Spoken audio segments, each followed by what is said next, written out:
What's up, metal and heavy music fans? It's Flight of Icarus again with MetalTrenches.com. As always, if you haven't already, please do subscribe to the channel. But let's dive into it. We've got a new tier list to do today, and today I'm going to tackle ranking the Behemoth discography. So, of course, Behemoth are a massive mainstay in the black and death metal scene, coming to us from Poland, and we're going to walk through each album one at a time, and I'm going to give you my thoughts on each of them. So let's start all the way back at the beginning with 1995's Sventevith, Storming Near the Baltic. This was very early days, and a lot of fans, like diehard fans right now that are familiar with Behemoth's kind of core material, so to speak, may not be aware, and I've run into a few people like this that don't know that Behemoth had a pretty serious black metal phase. And so when they first started, that's what this was. This was just pure kind of second wave style traditional black metal in the same vein as bands kind of like Immortal or Enslaved, and you hear a lot of that on this album. And I gotta say, it's certainly not bad. It's pretty decent for what it is, but it is unrecognizable as like the Behemoth we know today. If you put this on for somebody who did not know that it was Behemoth, they wouldn't know that it was Behemoth. So yeah, definitely not one of my favorites. It's definitely not bad. In fact, it's actually quite good for what it is. It's just not particularly memorable when weighed against some of the kind of bigger bands in this particular genre, especially around the time. I do like the spooky synths and the atmosphere, but when weighed against kind of everything else that's going to come, I ultimately have to rank it at kind of a D.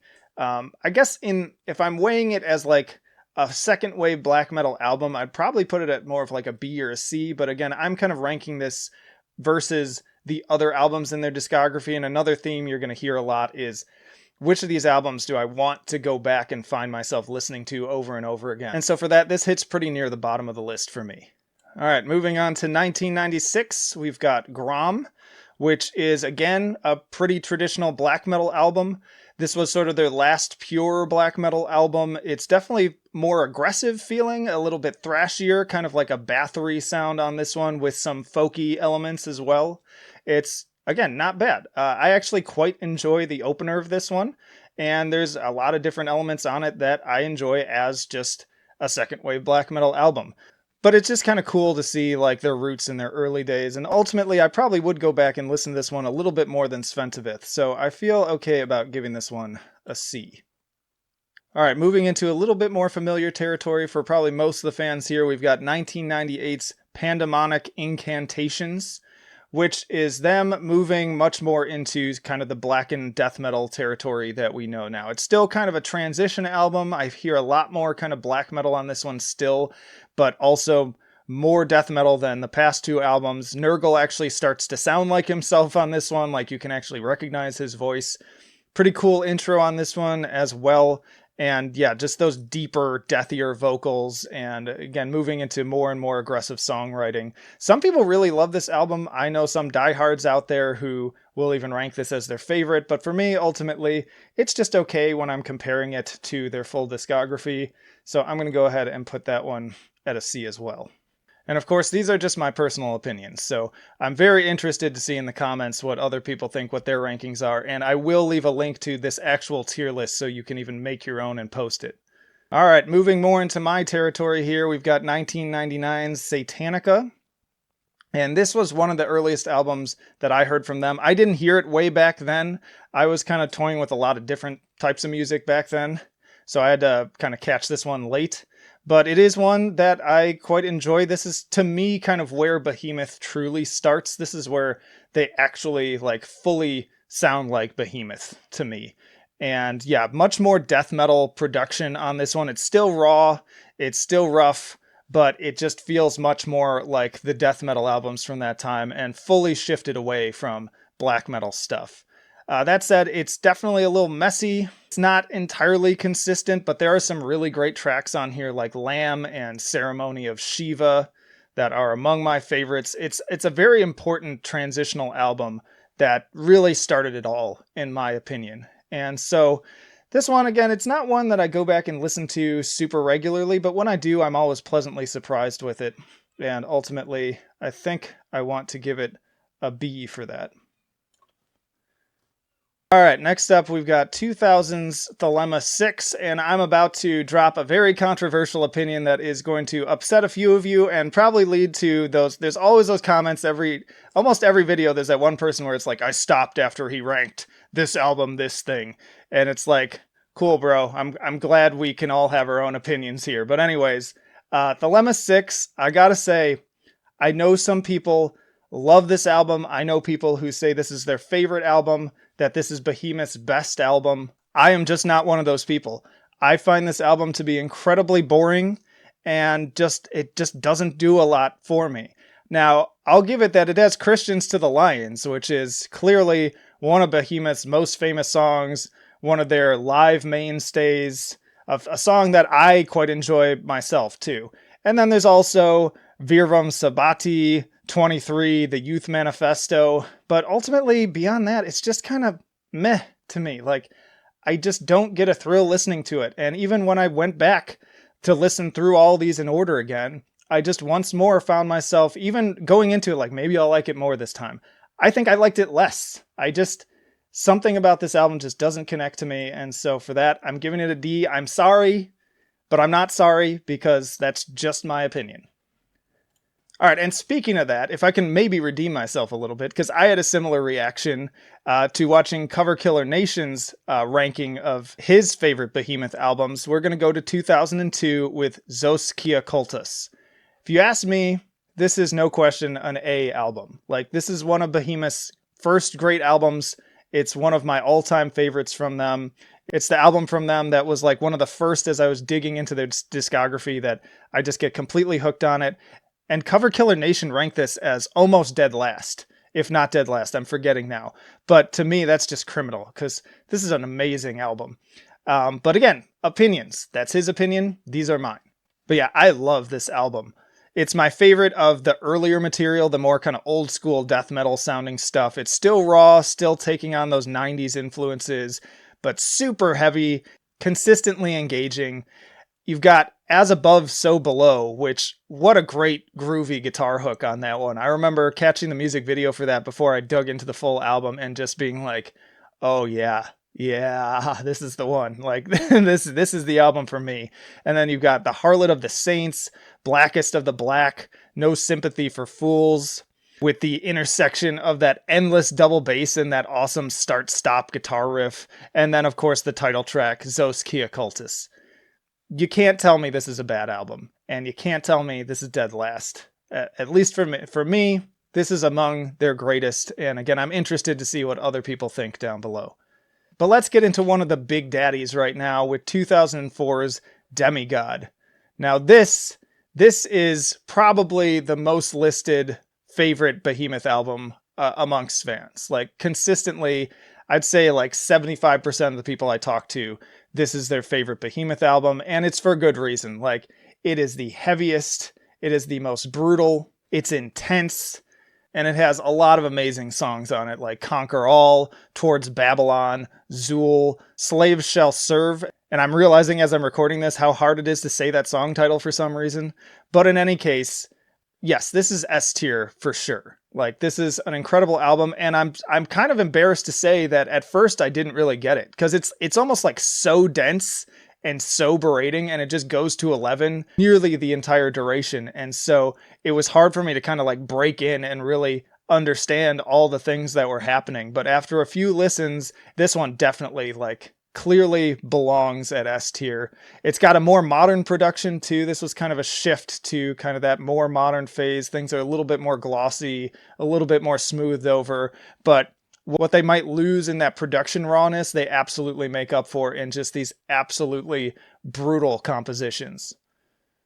Then we've got 2007's The Apostasy, and this one I noticed is not quite as well liked. I've seen a lot of critical opinions on this one, and I kind of get it because it's a little less consistent. It's a little bit of a letdown, I guess, when you're comparing it to the amazingness that is Demigod. Like, those are big shoes to fill. But ultimately, I really like this album. I think it's really good. I still like it more than a lot of the other albums. This is something that I will consistently go back and re-listen to. There's some really cool riffs, a lot of solid tracks. You've got Slaying the Prophets of Ahthe, Libertheme, Christ Grinding Avenue. What's not to like? And I also just really love that album art. I think that just kind of says it all in terms of what to expect from hearing it. And ultimately, I got to give this one a B. Next, we've got 2009's Evangelion. And this was another one that seemed to be a little bit divisive, but one that I, again, absolutely love. This album also marks kind of a partial transition to what I consider to be the current sound of Behemoth, especially on tracks like Of Fire and the Void and Alas, Lord is Upon Me. They're kind of alluding to the sound that we would ultimately get on The Satanist, which I will talk about in just a second. But we've also got the more bludgeoning elements still of Demigod vibes on the likes of Shemhamforash, Total Invasion, etc. Like, there's a nice balance here of kind of more brooding, slightly melodic material. Maybe melodic's not the best word for it, but that mixed with the more just fist to the face, dragged across concrete kind of sound that we've been used to on the previous albums. And honestly, this is another one that upon re-listen, I love it just even more. And so ultimately, I almost want to put it at S tier, but A tier feels pretty strong. I don't necessarily think it's quite as good as Demigod, but it's among my favorites. I might even say it's in my top 3. All right, and then speaking of The Satanist, it came out in 2014, and there is no question in my mind that this is S tier material. In fact, if you ask me, this is Behemoth's greatest album. And I know people like to argue all day long about that, but for me, this is it. It was somewhat divisive. I feel like most critics, in fact, I'm seeing a lot of people list this as like their favorite album of the entire decade. I feel like the critics loved it, but I've seen some division in terms of the fan base where some people just really feel like they kind of abandoned their death metal intensity. But for me, they're kind of going back more to their roots, because this is where they shift back more towards kind of black metal. And I wouldn't say this is necessarily like a black metal album, but there's not a whole lot of difference in my mind between this and more modern black metal acts like Svart Crown. You listen to their latest albums back to back, and there are some striking similarities there. But yeah, personally for me, this is my favorite of the entire discography.